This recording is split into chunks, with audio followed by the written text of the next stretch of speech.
Los trabajadores de la educación. En el siglo XIX, las reformas emprendidas por Juárez y los liberales separaban a la Iglesia del Estado y terminaban con el control de la educación que la institución religiosa mantenía desde la época de la colonia.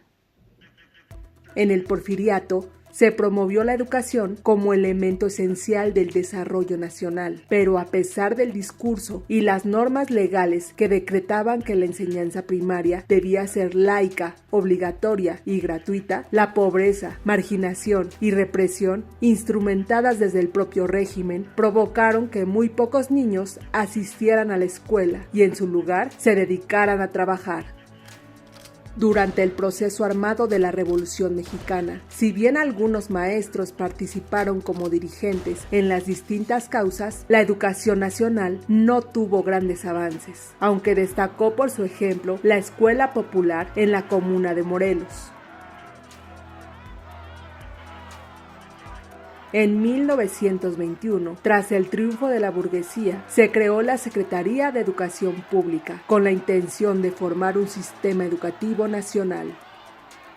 En el periodo posterior a la Revolución Mexicana, conocido como el Maximato, se consolidó en el poder el grupo que sería el antecedente del PRI, autoritario y controlador. Contaban con un proyecto educativo confrontado con el poder que mantenía la Iglesia.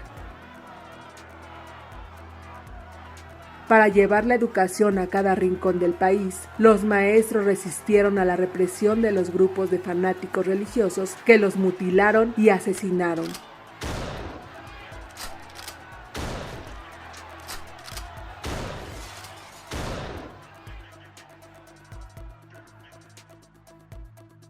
En el gobierno de Lázaro Cárdenas, se dio a los maestros la tarea de promover los valores nacionales y se les consideró agentes del desarrollo y promotores del cambio social, lo que generó un nuevo conflicto con los fanáticos religiosos.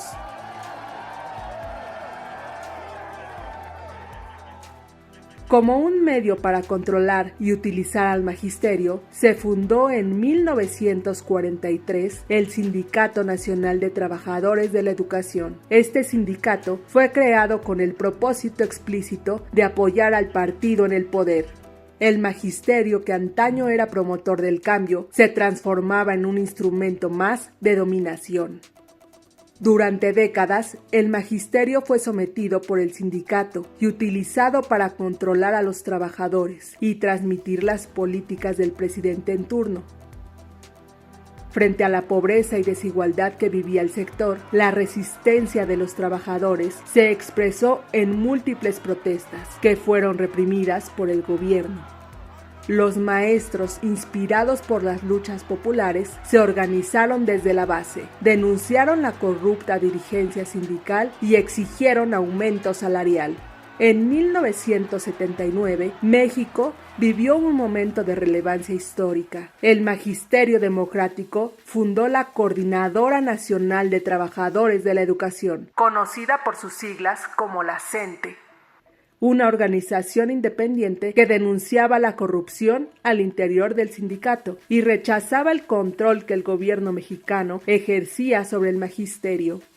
Desde su creación, la CENTE lucha por mejorar las condiciones laborales y económicas de los trabajadores del sector educativo, destacando su poder en los estados de Chiapas, Oaxaca, Michoacán y la Ciudad de México, pero con importante presencia en muchos estados del país. La CENTE se ha nutrido de la lucha histórica de los trabajadores mexicanos y durante más de 40 años ha sido parte de la lucha popular y los movimientos sindicales más importantes de nuestro país. La CENTE jugó un papel fundamental en la insurgencia sindical de los años 80 en contra del corporativismo y la corrupción.